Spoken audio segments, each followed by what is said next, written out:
Hello, I hope you're doing well. Welcome back to more Rocket League news. I missed you guys. It's been so long since a Rocket League video, but I do want to promise you guys that we're going to talk about a lot in today's episode. Everything will be timestamped down below. We're going to break down some great updates for the future of the game in the first half. In the back half, you guys saw in the title, Dreamhack Leipzig Predictions. I always say that word really weird, so please don't make fun of me for that. We're going to do predictions in the back half of the episode, and also a forewarning for the future. When RLCS is here, I promise you guys weekly videos, multiple of them, and so I hope you guys all stay tuned for that as we slowly approach April and the start of RLCS Season 7. But of course, on top of that, some huge announcements released just in the past 24 hours, guys. The first of which is a partnership with ELEAGUE. Now, this does mean an ELEAGUE dedicated documentary series for RLCS Season 7 and 8, but along with that, huge moves for the future, right? We already had Dreamhack announce their 4 circuits, $100,000 LAN events for this year of 2019, and now ELEAGUE will cover and broadcast on national television, their channel being TBS. That's Turner, if you guys do not know. TBS will cover RLCS Season 7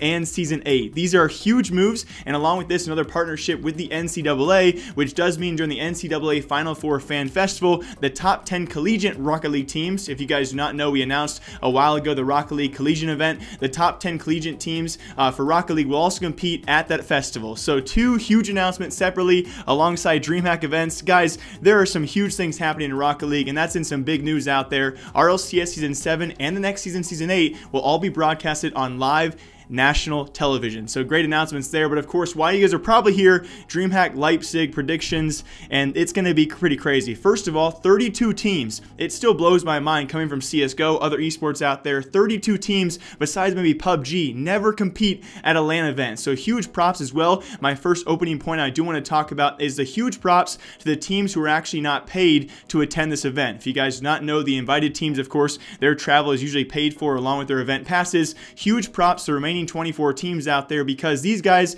they pay their travel, they pay their room, they pay their food, they pay their own way, and along with that, a bit of a weird rule here. I do believe each and every player from those 24 remaining teams also has to buy an event pass, just over $60 per person, which may not sound like much money, but when it comes to a $100,000 prize pool, only the top 8 teams are actually paid. The remaining 24 teams, they come away with nothing if they actually do not place inside the top 8. So I really want to say, if any of the players out there are watching this, or as fans in general, huge props to the teams who actually make this possible and expend their own money to actually make it to this event. And yes, I know a lot of these teams are already based in Europe, but still, that's a very expensive trip to make this possible. And still, we can't argue though, 32 teams is going to be an amazing event, and I cannot wait to see how this plays out. It's going to be a fiasco. If you guys want to know the format as well, before we get to the group breakdown, because the groups are, they're interesting, man, especially for the teams that I'm cheering for. But for the day 1 group breakdown, it'll be 4 groups of 8 teams. The top 4 in each group advance to day 2. Day 2 will feature 16 teams, or 2 groups of 8, and the top 4 teams in both those 2 groups will of course advance to playoffs. Now, it will be a best of 5 double elimination up until playoffs, and then it will be best of 5s every matchup until the semifinals and finals,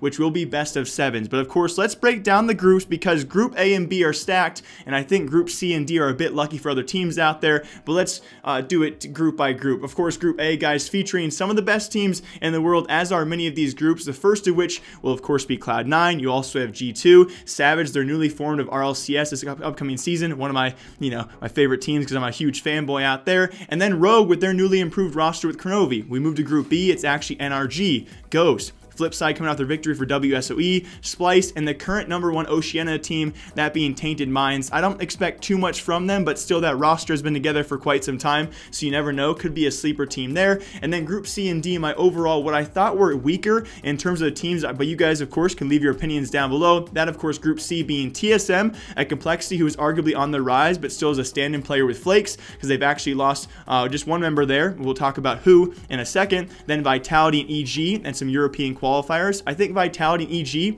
and a lot of these teams are pretty inconsistent so far for the qualifiers we have seen. And finally, Group D, we have Dignitas, Bread, also newly RLCS. PSG has certainly been on the rise ever since their struggles, I think, last season. We'll get more on that. And then finally, Mouse Sports with a newly signed player from Complexity, which we mentioned earlier, that being a lot, joining that roster. So plenty of teams with stand-in players. Flipside, of course, with Speed, we expect a bit more out of. Complexity new roster, Mouse Sports new roster, Rogue new roster. So many So let's break it down. I can't really predict it because, of course, this will be a seeded matchup. If you guys don't know, they're assigning smash seeds. So you're given your overall seed first of all for your first matchups. After your first matchups, your smash seed will actually change throughout the entire event. This way, they're going to try and actually avoid those repeat matchups. So let's say Cloud9 and Savage, or Cloud9 and so-and-so play on early. They don't want to have them play again later on in a decider matchup. So it does make sense, although it's very unfortunate for a few teams out there. We'll discuss in a second. But still, there are plenty of rosters who are not at WSOE who are now forming new members or new stand-in players. So I expect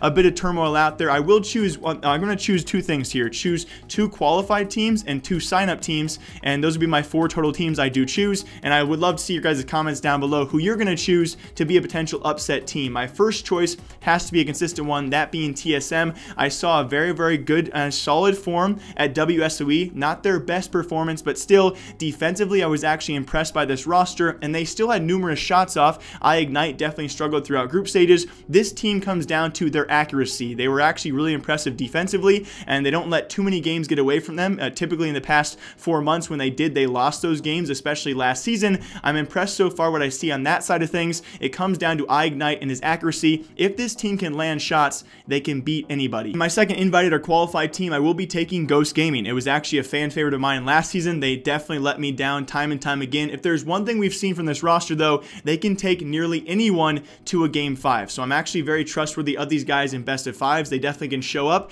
Although they are one of those teams I would place, you know, on the down there with like a red reserve, a splice. You know, a lot of teams right now, they can see back and forth in best of 5s. That's just a sport we play. And so I totally understand that. But Ghost though, as of recently, they've beaten Splice, they've beaten Bread, they've beaten teams like EG. So I'm very excited to see this team perform, and that's why I will be choosing Ghost as a kind of a slight sleeper team out there. My next pick is not going to be a surprise for many of you guys. That, of course, recently departed from that roster, that being Yukio, and that will be Flipside. They, of course, winning WSOE. They came off a strong performance, dominating many teams there. Okay, we cannot argue against that, although this will be a huge turning point for this roster. Potentially the last game or last matches we actually see with speed in that roster. So I think one of 2 things are going to happen. We see this team revert to the average, revert to the mean of what we expected their roster to be once Yukio first left, which I think a lot of us expected a downgraded roster, or it's a turning point. It's a time for them to actually prove themselves as a top team. So those are my first 3 picks. My last one going to be, though, another fanboy pick alongside Ghost Game, my other favorite team,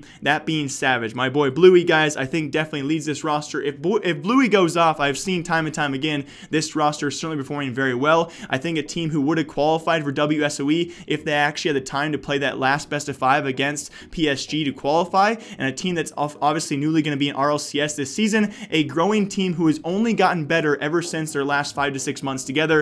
And I'm very, very hopeful for these guys. Although I will say, of my 4 picks, TSM, Flipside, Ghost, and Savage, I think Savage will be the least likely to go through, only because I love these guys, only because their group placement in Group A is very, very tough. Cloud9 especially, they're pretty much guaranteed to play Cloud9 in this matchup, so either way, they probably will likely have a very tough matchup on their hands to make it to day 2, and who knows what's going to happen after that. Those will be my 4 teams, though. Do me a favor, leave a comment down below your 4 teams, but as always, guys, I hope you all enjoyed, and I'll of course see you guys back here Monday to break down the matchups and the fiasco that happens this weekend. Hope you guys all enjoy. My name is Jake. I'll see you back here Monday. Enjoy your weekends. Enjoy your Rocket League. I'll see you then.